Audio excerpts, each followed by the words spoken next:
Okay बच्चों, तो ये आपका 6 क्लास है। 6 क्लास का साइंस है और 6 चैप्टर भी है। The living organism, characteristic and habitat. ये एनसीईआरटी का बुक है।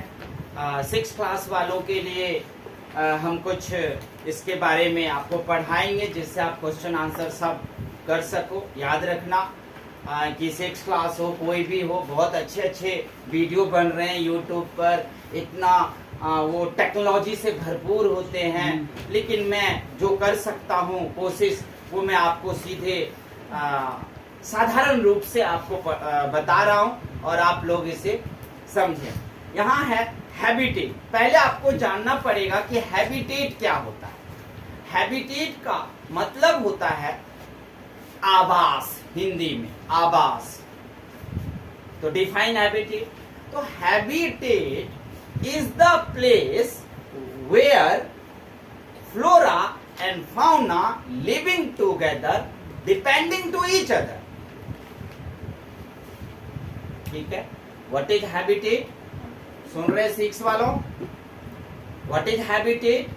Habitat is the particular place where flora and fauna living their life depending to each other. This is called habitat.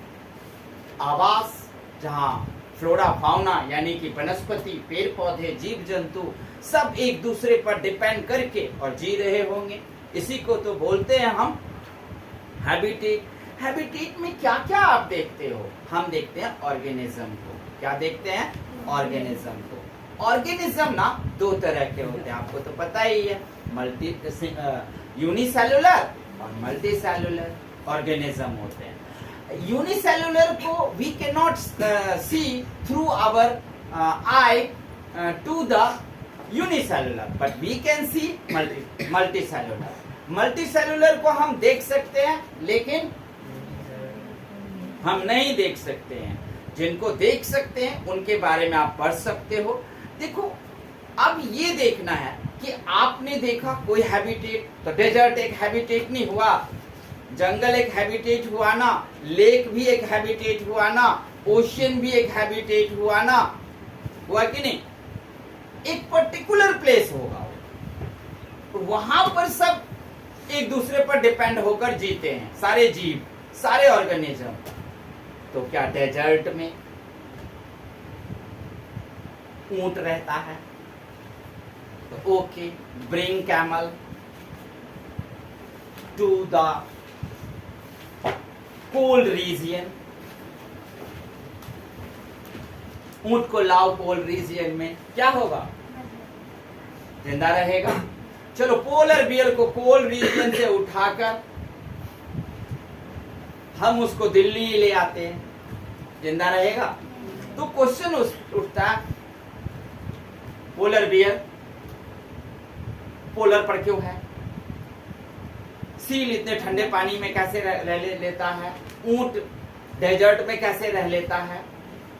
Ladakh में याक कैसे रह लेता है? ठंडे रेगिस्तान है ना, पता है ना लद्दाख क्या है आपका? ठंडा रेगिस्तान है। और थार है आपका, हाँ, थार के नाम पे एक जीप भी है महिंद्रा का, बड़ा फेमस है, उस पर कई गाने वाने बने हैं, आप लोगों को तो पता ही होगा। तो यहाँ पर कोई भी आपको सोचना होगा, कोई भी जीव एक पर्टिकुलर एरिया में क्यों रह लेता है?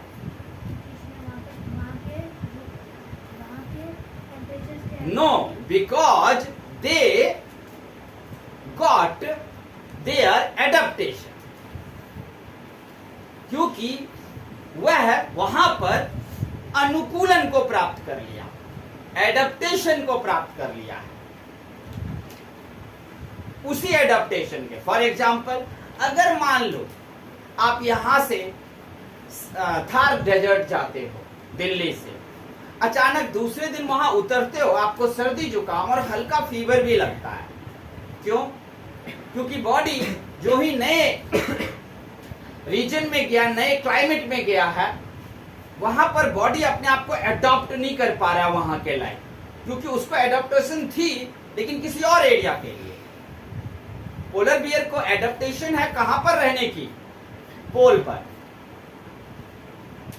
और कैमल को बॉडी के अंदर एडेप्टेशन मिला हुआ है, मतलब वहां के एटमॉस्फेयर और एनवायरनमेंट को कंटेन कर लेना, उसको अपने अंदर ग्रहण कर लेना। कौन ग्रहण करता है? हमारा डीएनए, जीन और सेल्स और टिश्यू इसको ग्रहण करते हैं। हमारा टिश्यू इसको ग्रहण करते हैं। देख लो आर्यन को कितनी जोर से नींद आ रही है, कितनी तेज तेज उबासी ले रही है। बहुत बढ़िया। इससे पता चलता है किसका ध्यान है, किसका ध्यान नहीं है पढ़ने पर, और किसको मैं इतना समझा रहा हूं।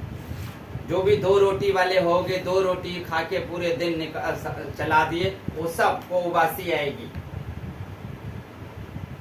और जो खूब पेट भरकर खाते हो उसको कुछ नहीं होगा।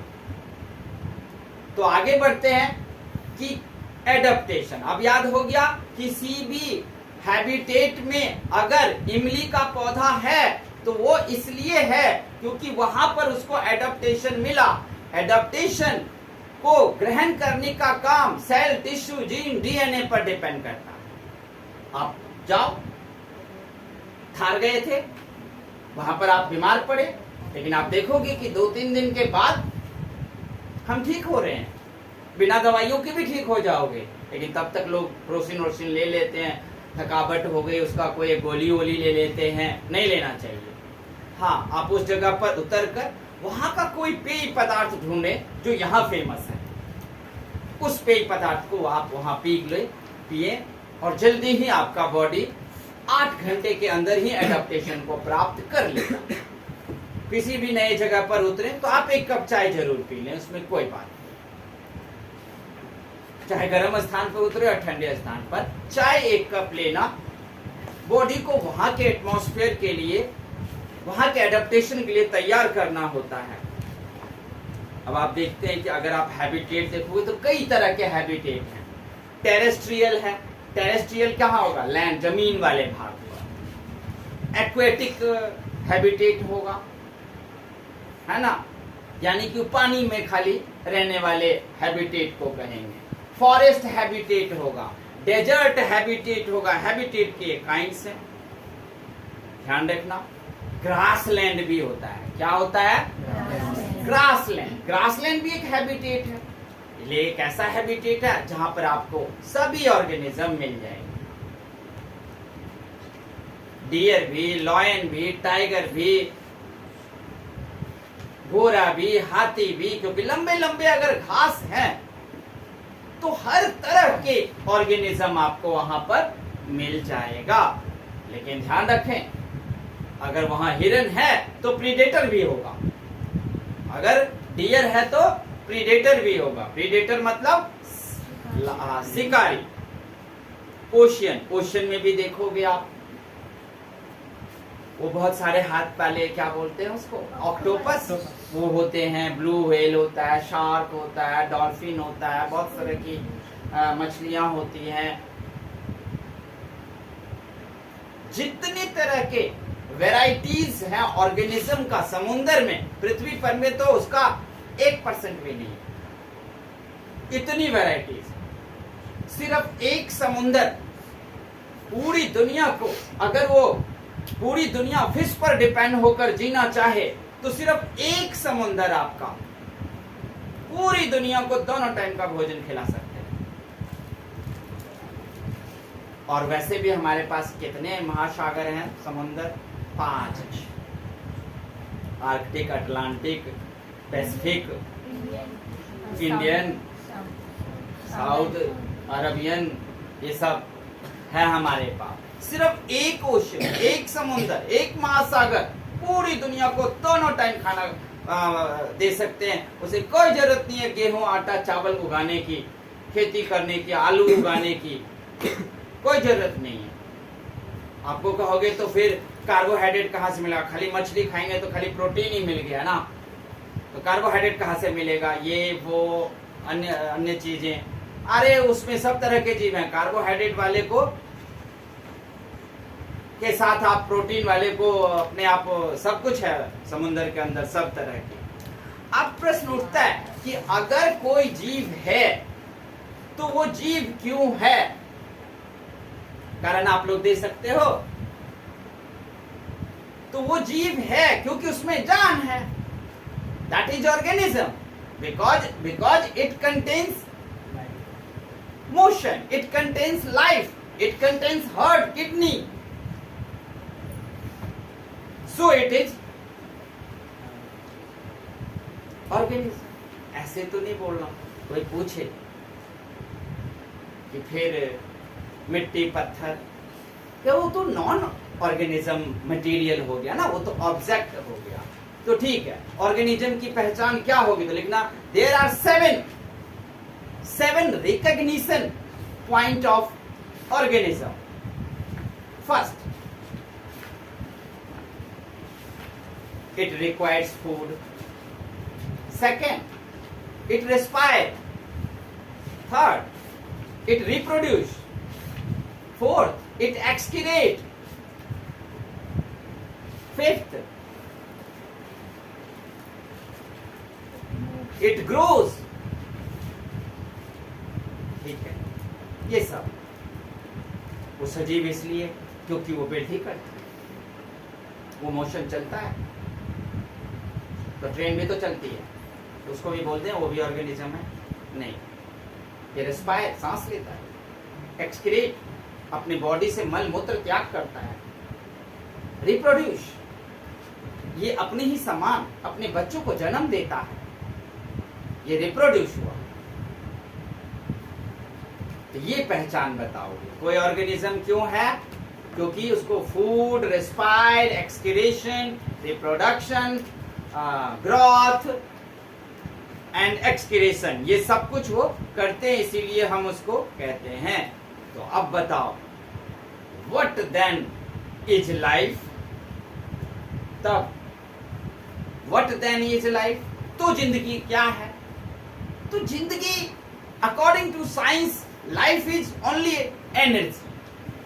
Everything is made up of energy, and energy only can transform. It changes first to second form only, because you know that. Or if you are in 6th class, when you will go to 9th class, then you will study the Dalton theory or Lavoisier theory, where you can study energy cannot be created and energy cannot be destroyed. ये पर हो गया। Energy को ना तो नाश कर सकते हैं, ना ही सृजन कर सकते हैं, इसको सिर्फ ट्रांसफॉर्म कर सकते हैं। तो what then is life? Life is only the fall of energy, only the process of energy. You have energy, so you have life. When you lose energy, it means you die. So there is no life in your body. Your body is now lifeless.